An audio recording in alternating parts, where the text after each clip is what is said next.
Hello everyone, welcome back to my channel. आज की इस वीडियो में मैं एमपी बोर्ड 12th क्लास की टेक्स्ट बुक का lesson 1 teach me to listen lord explain करने जा रही हूँ, जो कि एक पोएम के रूप में है। एक्सप्लेन करने के पहले मैं इस पोएम के वर्ड मीनिंग्स आपको बताऊंगी, सो दैट पोएम आपको इजीली समझ में आ सके। इस लेसन में आने वाली टफ वर्ड्स जो हैं वो मैंने निकाल के आपके लिए रखे हुए हैं। सबसे पहले poem teach me to listen lord, इसका मतलब है ईश्वर मुझे सुनना सिखाओ या सिखा दीजिए।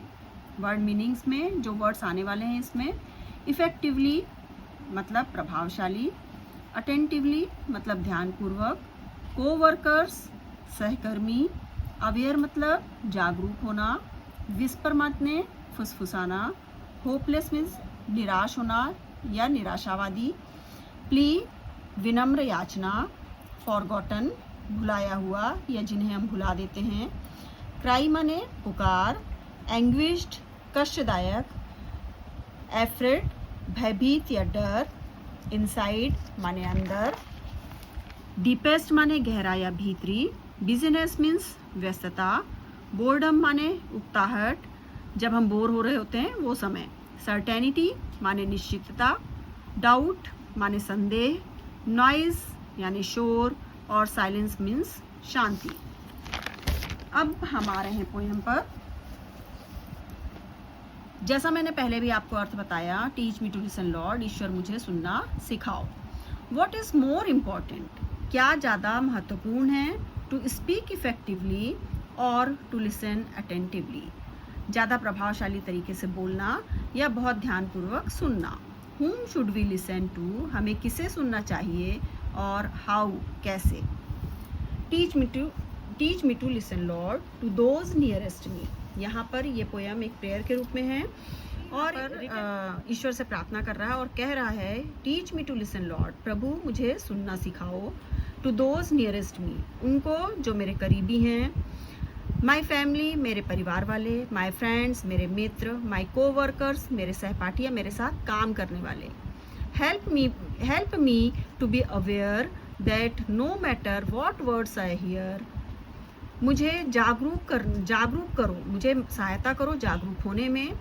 यह मायने नहीं रखता कि क्या सुना, द मैसेज इज, संदेश ये है accept the person I am, मैं जैसा भी हूँ, जिस तरह का भी व्यक्ति हूँ, मुझे स्वीकार करो।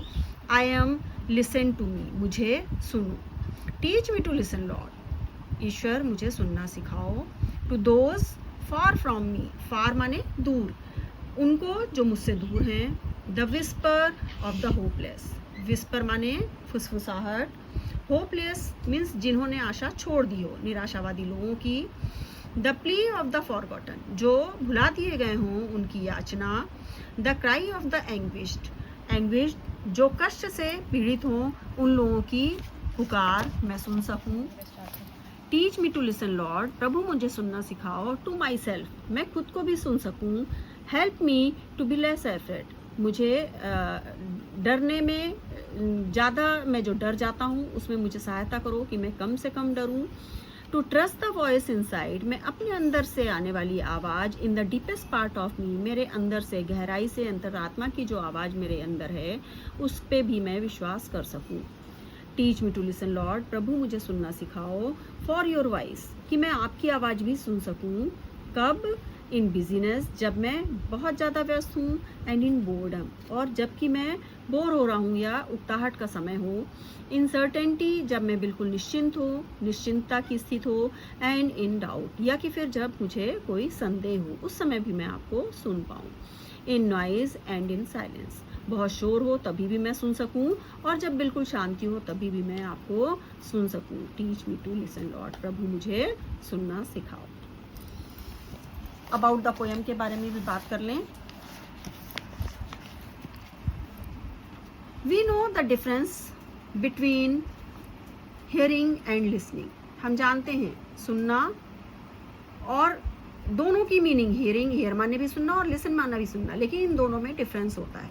It is widely accepted that, ये हम अच्छी तरह से इस बात को मानते हैं, लिसनिंग इज़ अ स्किल, कि सुनना एक कला है, that is acquired through dedication and practice, जिसके लिए हमें बहुत ज़्यादा प्रयासों की, प्रैक्टिस करने की और साथ में धैर्य की ज़रूरत होती है। इट इज़ सेड, ये कहा गया है, that a good person is invariably a good listener, कि एक अच्छा व्यक्ति पूर्ण रूप से एक अच्छा श्रोता भी होता है। The poem in the form of prayer, ये पोएम जो एक प्रार्थना के रूप में है, tells us to be good listener, हमें बताती है कि हमें एक अच्छा श्रोता होना चाहिए। We should begin by listening to those, इस पोएम में हम शुरुआत करते हैं listening to those who are the nearest, उनसे जो हमारे करीबी हों, हमें उन्हें सुनना चाहिए। वी में फाइंड आउट दैट, हमें ये पता लगाना चाहिए, although they do not speak it allowed, यद्यपि वो बहुत तेज नहीं बोलते हैं, नहीं बोल रहे हैं, yet they all want our attention and recognition, लेकिन फिर भी जो हमारे करीबी हैं वो हमारा अपनी तरफ ध्यान आकर्षित करना चाहते हैं और हमसे अपनी प्रशंसा पाना चाहते हैं। The poem tells us to heed the voice, poem हमें बताती है, कहती है कि हमें ध्यान देना चाहिए उन आवाज़ों पर which may not be within our earshot, जो हमारे सिर्फ कानों पे नहीं पड़ती, जो हमारे कानों तक नहीं पहुंचती। They are the voices of the people who are oppress, ये आवाज़ें उनकी हैं जो लोगों के द्वारा दबा दिए गए हैं, हु आर सफरिंग, जो बहुत मुश्किल में, कष्ट में हैं, and who can not tell us their woes, और जो अपने बारे में, अपने दुख के बारे में हमें नहीं बताते। We should reach them and listen to their plea, हमें उन तक पहुंचना चाहिए और उनकी याचना को सुनना चाहिए।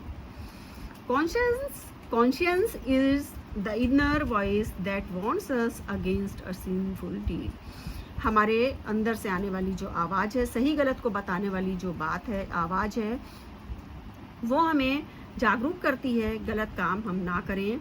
It distinguishes between what is right and what is wrong, ये हमें दोनों में अंतर बताती है कि क्या गलत है और क्या सही है, दोनों को अलग करना बताती है। व्हेन वी डू रॉन्ग, जब हम गलत करते हैं, वी सप्रेस दिस वॉइस, हम इस बात को हटा देते हैं, दबा देते हैं। वी शुड, इसलिए इंस्टेड, इसके अलावा हमें trust it and listen to it, हमें इसे दबाना नहीं चाहिए बल्कि हमें उस पर विश्वास करना चाहिए, उसको सुनना चाहिए। Finally the poet wants us, अंत में कवि हमसे चाहता है, लिसन टू गॉड्स वॉइस, कि हम भगवान की आवाज़ को सुने, which guides us everywhere and at all time, जो हमें हर जगह और हर समय हमेशा हमारा मार्ग प्रशस्त करती रहती है, उस आवाज़ को हम सुने। अब मैं इस पोएम की समरी आपके सामने बताने जा रही हूँ। ये इस तरह से है, this is a short poem compose by anonymous. In this poem the poet prays to God to teach him to listen to his friends and family members. He wants him to be accepted as he is. He wants to listen to the distant and forgotten people, their woe and complaints. He wants God to learn to listen to his conscience and get rid of his fears by trusting it. Finally, the poet wants us to listen to God's voice, which guides us everywhere and at all time. For watching, अगले video में मैं आपको इस lesson की exercise और question answers कराऊंगी। अगर आज का ये वीडियो आपके लिए हेल्पफुल हो तो प्लीज़ इसे लाइक, शेयर एंड सब्सक्राइब जरूर करें।